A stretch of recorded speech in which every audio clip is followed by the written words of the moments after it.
Howdy there, folks. Welcome into today's video. Got a lot to share with you in this one. We have a lot to go through in this one here today, folks. Okay, first thing I want to show you in today's video is I'm going to take you through a lot of consumer debt asset type numbers, big macroeconomic type numbers that are important to factor in. And I thought this was a very important thing to go over at the front of this video here, because what I'm seeing is a lot of folks not really giving you both sides of it. They're either giving you one side, the bullish side, or the bearish side. And what I'm seeing a lot is just the bearish side of things, and just like, look at this number and this number, and not really showing you kind of everything. And so I want to just kind of present both sides of it so you guys can see this from both sides, which I think is super, super important. Okay. Second thing we'll talk about is what to do with cash right now. I understand, like always, people keep a decent amount of cash around. So like, what do you do with it right now? We'll speak about that, right? There's some big indirect news that happened around Tesla here today. I want to share what that news was. I want to share my perspective on that. I think it's important for not just them, but the overall EV market. We got several stocks to talk about on this one. Earnings, a bunch of that information to talk about. Inflation data, I got to show you some new important things around that. And I want to talk about the state of the bull and bear fight right now, because that's at a very interesting place. So busy, action-packed video. Thank you every single person that has subscribed to the channel. Thanks for being here. As always, guys, I appreciate y'all. And yeah, if you're looking to apply to join my private stock group, private wealth group, once you join us in there, we'll send you one of these membership cards, and that's going to be the pinned comment down there if you're looking to apply to join us in there. Once you hit the six-figure club, you get one of these Beast Diamond Awards, by the way. And once you hit the seven-figure club, we send you one of these beasts, the $1 million baby there, okay? Alrighty, guys, so first thing we're looking at is I want to show you deposits. This is deposits, all commercial banks, okay? And this is all various deposits that could possibly be, okay?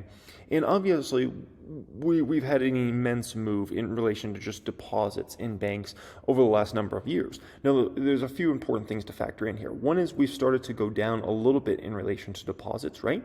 And I think that's really the work of, let's call it, inflation working against consumers and people in general, right? And so I think that's a factor on why we started to go down there. But the other big factor is just, back up a little bit and look at where we've gone just over the past, let's say, we could say over the past 15 years, for instance, right? Deposits 15 years ago, we're at what, about $6 trillion of deposits 15 years ago. And nowadays we're at, 17.5. So I think that's an important factor to keep in mind, is kind of like the long-term trajectory of these things, right? This is household checkable deposits. The numbers are self-explanatory. You don't need to be a macroeconomic expert to understand this, right? And these are numbers that I would say 99.9% of the population never looks at, is not aware of. And it's important to factor these things in, because this is kind of telling you, like, do people have money? Do they not have money? Or is there money in checking accounts? Is there not money in checking accounts? Or are there money in overall, let's call it different accounts, savings accounts, checking accounts, all these different accounts? It's very, very important to factor that in, right? And in relation to this, it's actually a great time, and I mean a great time, to have some money around, right? And so you might have some money around right now. What do you do with that money? Well, you have a few different options, right? Right now, this is just, this is CD accounts here, okay? If you want to lock your money up in a 6-month, 12-month, whatever CD account right now, my gosh, you can get some great interest rates from many various financial entities out there right now. So that's certainly an option if you're looking to do that, right? Another option is just a savings account, which the thing I like about savings account is it's not locked up for a certain amount of time like CD accounts are, right? Savings account, you can get access to that at any time, right? Ally is very popular in relation to savings accounts, right? They're giving you about a 3.75% yield. There's some savings accounts right now that you can get over 4% yield right now. So that's definitely an option out there. So if you think about all these people having all this money, these are definitely great options, right? Treasuries are another option. That's another one where you might lock up for 6 months, 3 months, a year, whatever, right? But treasuries are yielding great right now. And so we're in a very interesting time point right now, because people have record amounts of money basically in deposits at either checking accounts, savings accounts, whatever, right? And we're in a situation where you can actually finally earn money on having cash around, which is not, if you go back to prior to the past year, okay, you basically for the last 15 years or so couldn't get anything. If you had money in a checking account, savings account, the CD accounts were yielding nothing, treasuries were yielding nothing, so there was almost nowhere to put your money. Now you actually have places to put just cash, right?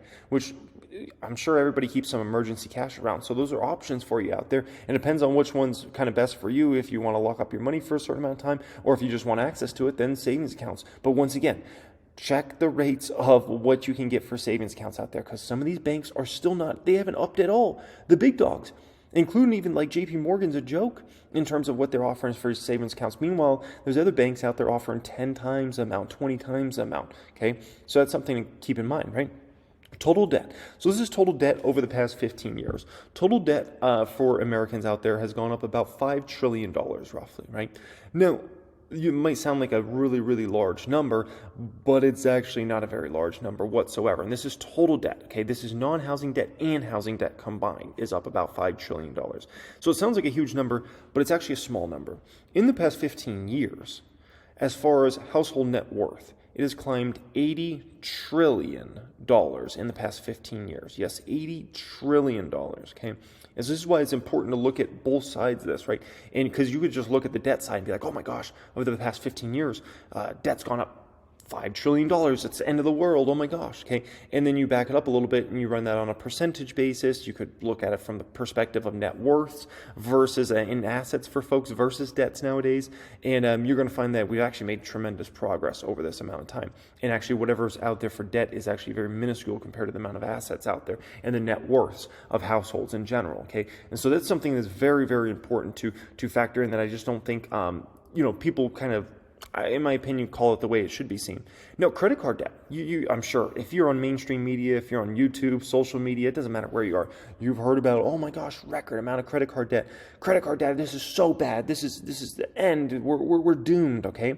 Now, two important factors. Okay, this is so important. One is, guess where credit card debt is going long term? Higher. Okay. 15 years from now, credit card debt will be a lot higher than it is today. 30 years from now, it'll be a lot higher than it is today, okay? That's just the way it's always been. Like, pull up credit card debt over the past 40 years, and you'll begin to get educated. The other most important factor is people don't understand that if things are bad, credit cards are, in terms of credit card debt outstanding, actually starts going down, okay? So when you're in a healthy, growing economy, unemployment's low, credit card debt actually climbs and climbs and climbs in that environment. But when things start getting ugly, shortly after that, credit card debt peaks and then starts going down. So if you look at credit card debt, it's a small lag. It's about a 6 to 12 month lag. And then it shows you, oh boy, things have gotten bad and gotten bad fast. So you could say, oh, this is great. Credit card debt was going down during this time. No, that was not great. Okay. This was a time period where unemployment was super high. The economy was horrible, right? Like, no one wants to go back to that time period. I can tell you that much. There's a sign that you're in financial, I would call it financial distress, okay? Then we kind of bottom out around 2012 in terms of credit card debt, and the economy starts to really expand again. Things start to get back on the right track. Unemployment, obviously, in terms of the amount of people unemployed, starts going down, and we have a healthy growing economy from about 2012 when this troughs all the way up until Rona, right? The beginning of 2020. Then we had a super unhealthy economy, and look what happens to credit card debt. The credit card debt falls massively. Was that a good economy we had then? No, okay. The government had a ton of stuff shut down. Unemployment rate went to about the highest we've seen since the Great Depression, right? And we had a very bad economy for a bit there, right? And so do keep in mind that if you're rooting for credit card debt to go down, then you're going to have massive amounts of people lose jobs and the economy is going to be very bad, okay? That's just like these are facts that I wish more folks kind of understood, and that's why I just want to bring this to folks' attention so everybody can pay attention to this and understand the different angles and ways to look at this, right? The other way I look at this is deleveraging a credit card debt can be healthy long-term, but there's no doubt it signals that you're in a bad economic situation. So if we're in a situation where suddenly you see, credit card debt spiking down and down and down, I can almost guarantee you what's happening in a situation like that is the economy is getting really, really bad. Unemployment's going up significantly, and there's a lot of financial distress out there in general, okay? So that's something that's very, very important to keep in mind here. And also, compared to where we were prior to Rona, we're actually not that high. I mean, look, this is where we were prior to Rona. This is 3 years plus later, okay? That's not a significant move whatsoever in regards to that, okay? So those are important subjects. Hope you guys got value out of that portion there because, like I said, I just want to give it to you both sides, the positives and the negatives, okay? Now, let's get into a little market-related things in stocks and all that stuff, okay? So, good day for the public count today. It's a $20,000-$30,000 move for the public count. We're flirting with 1.4 as far as that account goes, right? And I thought this was relevant for everybody kind of seeing this because you got to understand the life of being somebody that makes your own investments, right? And not just being somebody that puts money in an index fund, for instance, right? This was the year-to-date return as of the end of February. We'll have the new March numbers out here shortly, right? And obviously, we've just been killing the market this year. Last year, the market wrecked us. This year, we're wrecking the market, right? And you're going to have different years. It's kind of like a roller coaster ride, I guess you can say, okay? As an individual investor, and it's even like that as an index fund investor, right? Because you have ups and downs in the market, but it's more of an extreme roller coaster when you're making your own portfolios, making your own investment decisions. But you got to understand, like, when you have one of those really bad years, you can come back just as fast and absolutely crush the market, right? I mean, Fidelity has us at what, almost a 10x of the market so far this year. It's insane. I mean, that's not just slight outperformance; that's insanity outperformance, right? And so this is the important factor to keep in mind when you're an individual investor in the market is you're going to go through some time periods. Don't get depressed. Don't get discouraged. Don't give up, okay? Everything that you're trying to do in life is hard. I'm sorry, you're trying to do anything special in life, it's going to be difficult. You're going to get through those challenges, and you have two options. You can quit or you can keep going with it, right? And it's no different than when I was a kid and I did sports. There was a lot of kids that wanted to play on my football team. And I can tell you within the first few weeks, a ton of those kids dropped out. It was too tough. They couldn't take it, right? And same thing with track and every other sport that's a hard sport is a lot of people will try it, and then a lot of kids realize, oh man, this is a little tougher than I thought. I'm going to drop out, right? And so an important thing to keep in mind is when you're investing, don't get discouraged. Stay with it. Stay focused on long term. Put in the work. You don't put in the work, you're not going to get the results. But you got to understand, you're going to have ups and downs in this game. There's no such thing as only ups. There's no such thing as every single year I'm going to outperform the market. That doesn't work like that. Even Warren Buffett can't do that, okay? No one can do that. The bottom line is how are you doing over a 5, 10, 15, 20-year period, okay? And that's why you just got to keep putting in the work, stay focused, stay on your strategies, and things will play out. You put in the work, you have the right strategy, things are going to play out for you. You just have to give it some time sometimes. And people get impatient, they get frustrated, and they give up ultimately, right? Tesla's a good example of definitely a stock that people have given up on over time, right? And those people definitely regret giving up on that baby, right? So in regards to Tesla, you saw this one make a nice move. We were up about almost $7,000 on Tesla stock here today. So what happened in regards to Tesla? Well, some indirect news affected them today. Lucid, if you didn't know, the electric vehicle maker declined today. They basically reported that they're going to cut roughly 1,300 workers, roughly, right? Which equates to roughly 18% of its workforce. Now, you might say, wait a minute, all these stocks keep going up when layoffs are announced, right?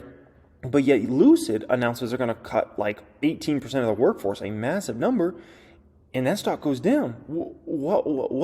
Well, here's the issue, okay? By Lucid cutting workers, that basically shows Lucid doesn't have demand, okay? And that's a company that needs demand to reach scale to ever hope to reach profitability. And so for that reason, it's not the same as like a Meta stock, for instance, where Meta cuts employees and it goes up massively because Meta's already going to be much more efficient by that move. That's a sign of strengthening in the bottom line for Meta. By Lucid cutting, it means they don't have demand, which means they can't scale, which means if they can't scale, they're going to lose even likely more money per car, which is just a disastrous situation in a manufacturing industry, okay? And so that's an important thing to keep in mind in relation to that, okay? Now, Lucid has some huge problems, and this isn't just for Lucid, this is for some other players, and one of them I'll name names in just a moment here, okay? But here's the issue, okay? Lucid needs somebody like myself that's owner of a Model X and a Model S Plaid, right? To say, I'm going to ditch that, and instead I'm going to buy a Lucid. For people like me, we're just not doing that. We have no interest in that. Why would we spend more money on an inferior product? That's what we would do if we went and bought a Lucid. We'd be buying an inferior product and spending, let's call it more money on that. It doesn't make sense at all. At all. I've looked into Lucid Air and would I rather have my Model S Plaid? There's no question I'd rather have my Model S Plaid. from every standpoint. And so why would I want to go spend a ton more money? It just doesn't make sense, right? And so that's the issue they have. And I think this is going to be a problem Rivian's going to run into when Cybertruck comes out. Because Rivian's had a nice kind of enter into the market because of their truck, right? And so people that wanted an electric truck have all, kind of flooded to Rivian. And so they've kind of almost had this truck EV space on lockdown. But the issue is when Cybertruck comes, it's going to take so much attention away from the Rivian truck that there's definitely there's going to be a problem at Rivian when they have to face that sort of competition from Cybertruck, obviously, right? And so that's going to be interesting to see kind of how that plays out. It kind of reminds me of when Fitbit, for you guys remember Fitbit, they were kind of the originals as far as like fitness trackers and whatnot, and they had the market to themselves, and then Apple Watch came in and just hurt that business in a substantial way, and they ended up having to sell for pennies on the dollar to Google many years later, right? And I see a very similar phenomenon that could happen with Rivian potentially here, where when Cybertruck comes, it's just going to take so much money. Like, I'm going to be getting a Cybertruck. I could tell you the amount of people I know that are going to be getting Cybertrucks over the next few years is a long list. I don't know one person that's getting a Rivian, not one, over this next few years. And so, just take that for what it is. It's going to be kind of a tough sledding for Rivian. They'll find that out, as Lucid has found out. Oh gosh, it's much tougher to compete with Elon Musk and Tesla than we originally. I mean, think about how much trouble the big dogs are having. The traditional auto manufacturers. Think how much trouble they're having competing with Elon Musk and Tesla now at this point in time. They're starting to realize this is a different. It's a different enemy. It's a whole different deal, okay? Our daily check-in on Meta it looks like it's closing at about a new high again here today, up $8,700 on Meta stock. This one just continues to show strength on strength on strength. And you might say, how does this one just keep going up and up and up and up? Ultimately, it looks to me like Wall Street money, a lot of big money, just likely continuing to flood into this one. The valuation's still cheap. You're looking at a company that's going to be much more efficient. They're going to move faster. They're going to be much more profitable over this next few years than they were over the past few years. And so just from every standpoint, just Meta looks like it's in a really good positioning. It looks like the ad market's troughing and has been troughing recently. So that's just another bullish factor there. Man, there's a lot there, okay? And so that one just keeps moving up. And then ELF, oh my gosh, this one's now in the 80s. It's now officially in the 80s, folks. It goes up time and time again. You might say, why don't I buy some more, man? It's easy money. It's like every day I make another $1,000, $2,000, whatever dollars on the stock. The reason I can't buy more of the stock is I don't want to jinx it, okay? Here's the deal, man. Everything's been going right. I feel like if I go buy some more shares, say I go buy another 1,000 shares of this stock, that's going to be the moment it peaks and then it starts going down. So it's either I get greedy with it or I just hold my current shares and just watch them appreciate over time, baby. So I'll keep it for what it is, okay? I buy one more share of ELF and watch the stock starts going down. So right now I'm just holding that baby, okay? WBA, Walgreens has started to get some footing here. This is a huge dividend yield, obviously, 6% dividend yield. As far as what they're expected to make in 2023 for EPS, it's less than a 50% payout ratio on this one based upon what their dividend yield is currently, based upon what they're supposed to basically have EPS of this year, okay? Now, in relation to Walgreens, right, they came in and they actually beat nicely. They beat on earnings per share. They also beat on revenue. This was a huge beat. I was surprised by this in a major way. EPS, it's like you could see it. But sales, $34.9 billion when $33.5 was expected. What's a $1.4 billion revenue beat for Walgreens? That's incredible. Absolutely incredible for Walgreens. And so this is a situation where I definitely like Walgreens stock quite a bit from a dividend play. The valuation's dirt cheap on this company, huge dividend yield. And I mean, I'll have to listen to the conference call, but what it seems like is the whole cancel thing isn't really quite working out, okay? Supposedly they all wanted to cancel Walgreens on Twitter for about a week or two there. Everybody moved past that. Maybe it was just a great bunch of publicity for the company to be on Twitter trending for a few days there or a week or whatever it was. We'll see what happens. I got to listen to the conference call on that one, but definitely a $1.4 billion beat on revenue, that's nothing to sneeze at, especially on a quarter like that, right? Micron, this baby's up today, 7%. 7% for Micron. This is one of the biggest memory chip companies in the world. Whatever device you're watching this video on right now, there's a decent probability there's an MU memory chip in that device, okay? Now, this is shocking because look at the headlines around Micron. Micron just released an objectively horrible earnings report. Look at this. Micron sales were cut in half. Micron could report the largest ever loss in Q2, and I think they did, okay? That's incredible. That's incredible. This company just had a horrible earnings, okay? And the stock's up 7%. People are like, what? Well, two things happen here, okay? One is they use the magic words, artificial intelligence, okay? Memory chip maker Micron expects revenue drop, but expects AI to boost sales in 2025. Well, that's a couple years away, all right? But yeah, I mean, I don't know, maybe there's something in the algos that when you say AI, the algos get all excited and they're like, buy the stock, okay? So there's that component, but then there's this, okay? With a glut still nagging the chip industry, Micron expects the deepest revenue drop since 2001 after the tech bubble. Micron said it would keep investments at about $7 billion for fiscal year 2023, the lower end of previously stated range. It will target 15% headcount reduction this year, bigger than the previous 10% target. That is exactly what Wall Street wants to see, folks. They want to see you cut more than expected, right? And so they're going to cut headcount more than expected. And so Wall Street's happy with that. They love to see that, okay? Especially for a company like Micron, because at the end of the day, for a company like Micron, it's not in a similar situation to something like a Lucid from kind of that standpoint, okay? So they want to see Micron resize the company. They want to see them position themselves properly. And I think that's just what's going on with a lot of these tech companies right now. And that's why you saw that stock up 7% here today, okay? Now, next up, inflation. So important to remember this, folks, okay?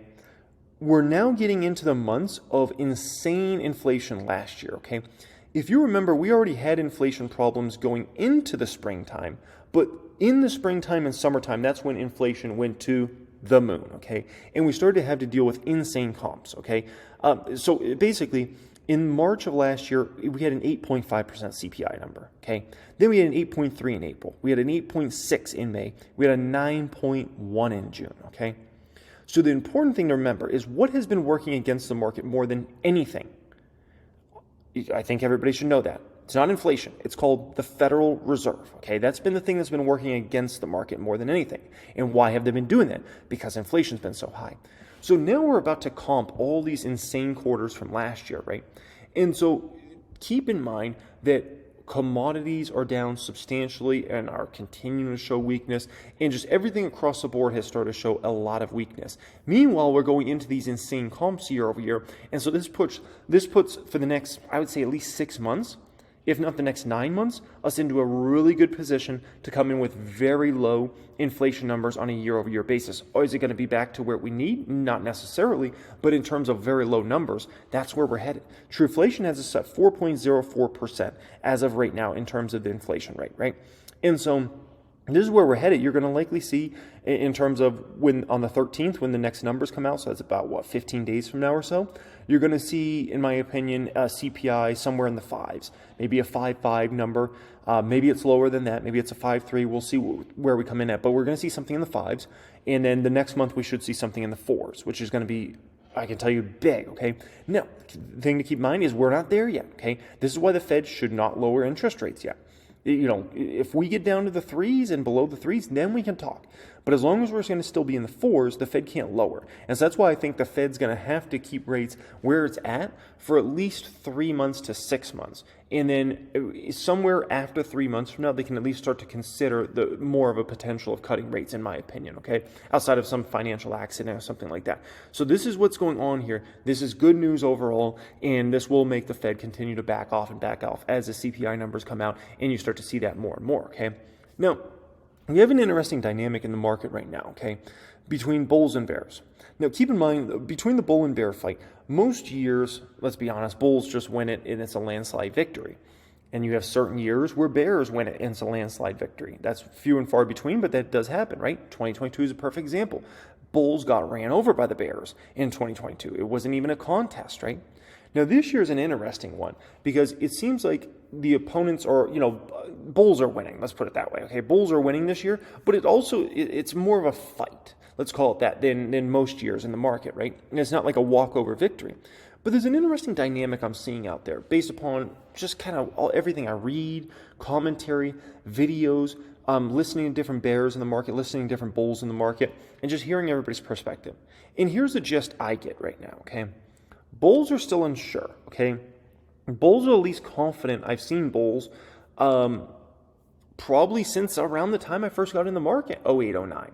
I haven't seen bulls this unsure of themselves, this unsure of you know, where the market's headed, where the economy's headed, and everything like that. Since, honestly, the time period I got in this market. It's been that crazy, right? And so, I mean, even look at like a Tom Lee, for instance, right? Tom Lee, fund strat. He's known as the biggest bull pretty much on Wall Street, always bullish. Listen to the way that man talks over the past 3 or 4 weeks, okay? And obviously, you know, I react to him several times on the reaction channel over the past, you know, several weeks, right? That man sounds like, you know, so unsure of himself, so unsure of positioning. You know, oh my gosh, I mean, he sounds the least bullish I've almost ever heard him, right? From somebody like that. And that's the overall gist of from both side. No one's saying like, oh, you know, we're headed to S&P 4400 by the end of this year, 4600. We're going back to all-time highs. Bulls are super unsure of themselves still at this point in time. Very unsure of themselves, right? Doesn't mean they're not buying. It just means they're very unsure about kind of where things are headed here. But there's an interesting dynamic that I've just started to see play out with bears, okay? And this is the beginning innings of this. I'm starting to hear some of these bears start to consider the possibility that they might be wrong, okay? And the reason bears are starting to at least consider that, and it's not all of them, a lot of them are still steadfast on their beliefs, but the reason some of them are starting to consider they're wrong is because time continues to destroy what they thought was going to happen, right? It was like, we're going to have a recession in the first half of 2022, and then we're going to have one in the second half of 2022, then we're going to have one in the first half of 2023, and then second half of 2023. And so, you know, you look at unemployment, right? And they continue to expect, you know, unemployment spikes. But the more you keep saying this and the more it doesn't happen, the tougher it gets, right? Earnings are going to tank. And then if it doesn't quite happen, it's like, what do we have to kind of go off of here? It makes a very tough situation for the bears. And so what I see is the bears starting, and the key word is starting, to become a little less confident, a little less conviction.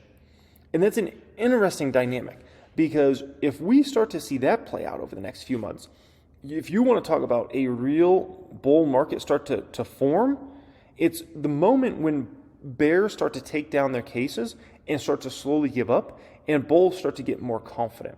And that's when you can see some extraordinary moves in the market, right? So I think a few things are going to be important. I think the next CPI is going to be important. What happens there, right?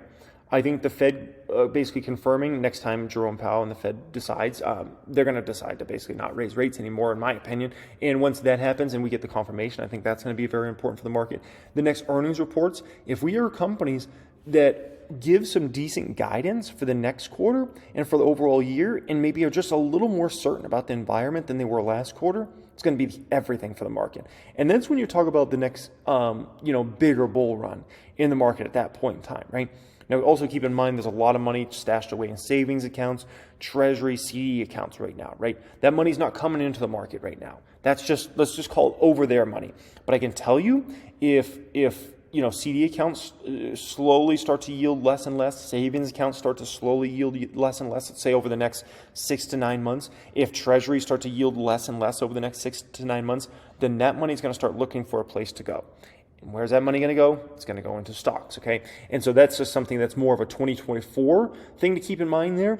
But yeah, in terms of the next, let's say, 6 months or so, that's going to be an interesting, because if the bulls start to get a little more sure of themselves, and then these bears start to slowly give up over this next few months, that'll be an interesting market dynamic that we'll see kind of play out there, folks. So hope you enjoyed today's video. As always, I appreciate everybody joining me. Thanks for being subscribed. Everybody in the Patreon squad who gets to see the moves I'm making in there and whatnot, right?